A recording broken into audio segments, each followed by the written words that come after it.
CM ಅಂತ ಹೇಳಿ ಅವ್ರ ಬೆಂಬಲಿಗರು ಹೇಳ್ತಾರೆ. ಮೊಬೈಲ್ ತಗೊಳ್ಳಿ ಸರ್, ಹಿಂದೆ ಬಸವರಾಜ ರಾಯರೆಡ್ಡಿ ಅವರು ಹೇಳಿದ್ದಾರೆ.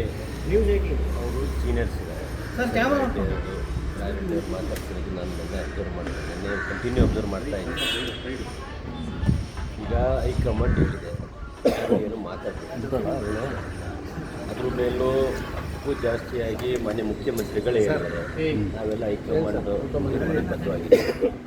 ಹೈಕಮಾಂಡ್ ತೀರ್ಮಾನ ಬದ್ಧ ಅಂತ ಮುಖ್ಯಮಂತ್ರಿಗಳು ಹೇಳಿದ್ಮೇಲೆ ಬಸವರಾಜ ರೆಡ್ಡಿ ಯಾರು ಅವ್ರ ಹೈಕಮಾಂಡ್ ಹೇಳಿಕೆನಲ್ಲಿ ನೀವು ಪರಿಗಣಿಸ್ಬೇಡಿ, ಇದನ್ನು ಹೈಕಮಾಂಡ್ ಗಮನ ಹರಿಸ್ಬೇಕಂತ. ಯಾಕಂದರೆ ಎಲ್ಲರೂ ಸುಮ್ಮನಾಗಿದ್ದೀವಿ, ಸುಸೂತ್ರವಾಗಿ ನಡೀತಾ ಇದೆ. ಸಿದ್ದರಾಮಯ್ಯ ಸಾಹೇಬರು ಒಪ್ಕೊಂಡಿದ್ದಾರೆ ಹೈಕಮಾಂಡ್ ತೀರ್ಮಾನ ಬದ್ಧ, ಹೈಕಮಾಂಡ್ ಏನು ಹೇಳುತ್ತೆ ಅದನ್ನು ಕೇಳ್ತೀನಿ ಅಂತ. ಎಲ್ಲ ಹೇಳಿದ ಮೇಲೆ ನಾವುಗಳು ಮಾತಾಡೋದಾಗಲಿ, ರಾಯರೆಡ್ಡಿ ಅವ್ರು ಮಾತಾಡೋದಾಗಲಿ, ಇದು ಪಾರ್ಟಿ ಒಳ್ಳೆಯದಲ್ಲ. ಯಾಕೆಂದರೆ ಹೈಕಮಾಂಡ್ ಇದೆ, ಹೈಕಮಾಂಡ್ ಇಲ್ಲ ಅಂದರೆ ಇವ್ರು ಮಾತಾಡಲಿ. ಇವ್ರು ಯಾರು ಹೈಕಮಾಂಡ್ ಹೇಳಿದಾರಾ? 28ರಿಗೆ ಅವ್ರನ್ನೇ ಮಾಡ್ತೀವಿ ಅಂತ ಹೇಳಪ್ಪ ಮೀಡಿಯಾಗೆ ಅಂತ ಹೇಳಿದ್ದಾರೆ, ಇಲ್ವಲ್ಲ? ಮತ್ತೆ ಯಾಕೆ ಮಾತಾಡಬೇಕು? ನೀವು ಮಾತಾಡ್ತಿದ್ರಿ, ನೀವು ಮಾತಾಡ್ತಿದ್ರಿ ಅನ್ನೋ ಕಾರಣಕ್ಕೆ ಅವರು ಮಾತಾಡ್ತಿದ್ದಾರೆ. ಅದು ಮುಗಿತಲ್ಲ, ಹೈಕಮಾಂಡ್ ಮಧ್ಯಪ್ರವೇಶ ಮಾಡಿ ಯಾರು ಮಾತಾಡ್ಬೇಡ್ರಿ ಅಂತ ಹೇಳಿದಾರಲ್ಲ, ಹೇಳಿದ್ಮೇಲೆ ಯಾಕೆ ಮಾತಾಡಬೇಕು? ಅವರೇ ಹೈಕಮಾಂಡ CLP 5 ವರ್ಷಕ್ಕೆ ಆಯ್ಕೆ ಮಾಡಿದ್ದೀವಿ ಅಂತ ಹೇಳ್ತಾ ಇದ್ದಾರೆ ಅವರು.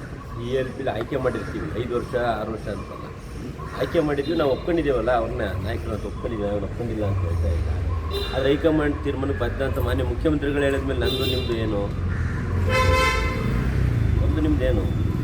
ಈಗ ಹೈಕಮಾಂಡ್ ಮಾತಾಡಬೇಡಿ ಅಂತ ಹೇಳಿದ್ಮೇಲೆ ಮಾತಾಡ್ತಿದ್ದಾರೆ. ನಿಮ್ಮ ಹೈಕಮಾಂಡ್ ಸುಮ್ಮನೆ ಇದೆ, ಇದಕ್ಕೇನು ಹೈಕಮಾಂಡ್ ಅಷ್ಟೊಂದು ವೀಕ್ ಹೈಕಮಾಂಡ್ ಅಷ್ಟೊಂದು ವೀಕ್ ಆಗ್ತಿದ್ದಾರೆ.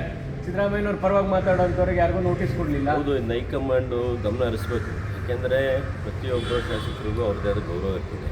ಒಬ್ರಿಗೊಂದು ನೋಟಿಸ್ ಕೊಟ್ಟು ಇನ್ನೊಬ್ರಿಗೂ ನೋಟಿಸ್ ಕೊಡೋಂಗಿರೋದು ಸರಿಯಲ್ಲ. ರಾಯರೆಡ್ಡಿ ಅವ್ರು ಪದೇ ಪದೇ ಅದನ್ನ ಹೇಳ್ಕೊಂತ ಬರ್ತಿದ್ದಾರೆ. ಅವ್ರೇನು ಹೈಕಮಾಂಡಲ್ಲಿ ಹೇಳೋದು, ಹೈಕಮಾಂಡ್ ತೀರ್ಮಾನ ಬದ್ಧ ಮಾನ್ಯ ಮುಖ್ಯಮಂತ್ರಿಗಳು ಹೇಳಿದ್ಮೇಲೆ ನಂದೇನು ರೀ, ನಿಮ್ದೇನು ರೀ?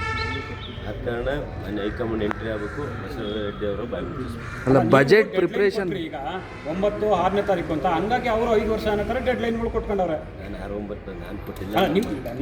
ಬಾಲ್ ಹುಸೇನ್ ಆಗಿರ್ಬೋದು, ಯಾರಾಗಿರ್ಬೋದು, ಆ ಕ್ವಶನ್ ಅವ್ರನ್ನೇ ಕೇಳಿ, ನನ್ನ ಕ್ವಶನ್ ನಾನು ಕೇಳಿದ್ರೆ ನಾನು ಅಲ್ಲ ಜನವರಿಲಿ ಮಾತಾಡ್ತೀನಿ ಅಂತ ಪದೇ ಪದೇ ದಾವಣಗೆರೆಯಲ್ಲಿ ಹೇಳ್ತಿದ್ದೀನಿ. 16ನೇ ತಾರೀಕು ಮಾತಾಡ್ತೀನಿ. 15 ಸಂಕ್ರಾಂತಿ ಅಂತ ಹೇಳಿದ್ದೀನಿ. ಸಂಕ್ರಾಂತಿ ನಂತರ ಕ್ರಾಂತಿ ಆಗುತ್ತೆ ಸರ್. ಸಂಕ್ರಾಂತಿ ಆದಮೇಲೆ ನಿಮಗೆಲ್ಲ ಸಂಕ್ರಾಂತಿ ಶುಭ ಕೋರಿ, ಹೊಸ ವರ್ಷ ಶುಭ ಕೋರಿ, ರಾಜಕೀಯ ಕ್ರಾಂತಿ ಮಾತಾಡೋಣ. 16ಕ್ಕೆ ಮಾತಾಡೋಣ. ಅಲ್ಲ ರಾಯರೆಡ್ಡಿ ಬಜೆಟ್ ಪ್ರಿಪ್ರೇಷನ್ ಮಾಡ್ಕೊತಾ ಇದೀವಿ ಅಂತ ಹೇಳ್ತಾ ಇದ್ದಾರೆ. ಬಜೆಟ್ ಮಾಡ್ತಾರೆ CM ಅಂತ. ಮಾರ್ಚ್ಗಿರೋದು ಬಜೆಟ್, ಈಗಲೇ ಪ್ರಿಪ್ರೇಷನ್ ಅವಶ್ಯಕತೆ ಇಲ್ಲ. ಸುಮ್ಮನೆ ಇವೆಲ್ಲ ಹೇಳಿಕೆ ಕೊಡಬಾರ್ದಪ್ಪ. ಅವರೆಲ್ಲ ಸೀನಿಯರ್ಸು. ನಾನಿನ್ನು ಫಸ್ಟ್ ಟೈಮ್ ಗೆದ್ದರು, ನಾನು ಎಂಥವೇನಾದ್ರು ಹೇಳಿಕೆ ಕೊಟ್ಟರೆ ನಡೀತದೆ. ಸೀನಿಯರ್ಸ್ ಅವರೆಲ್ಲ ಜವಾಬ್ದಾರಿಯಿಂದ ನಡ್ಕೋಬೇಕು.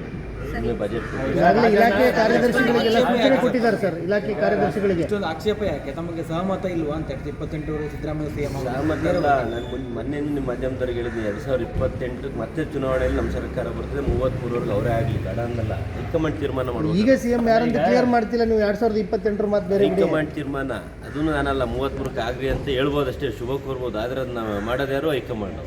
ಮಾರ್ಚ್ 31 ತನಕ ಇದ್ರ ಬಗ್ಗೆ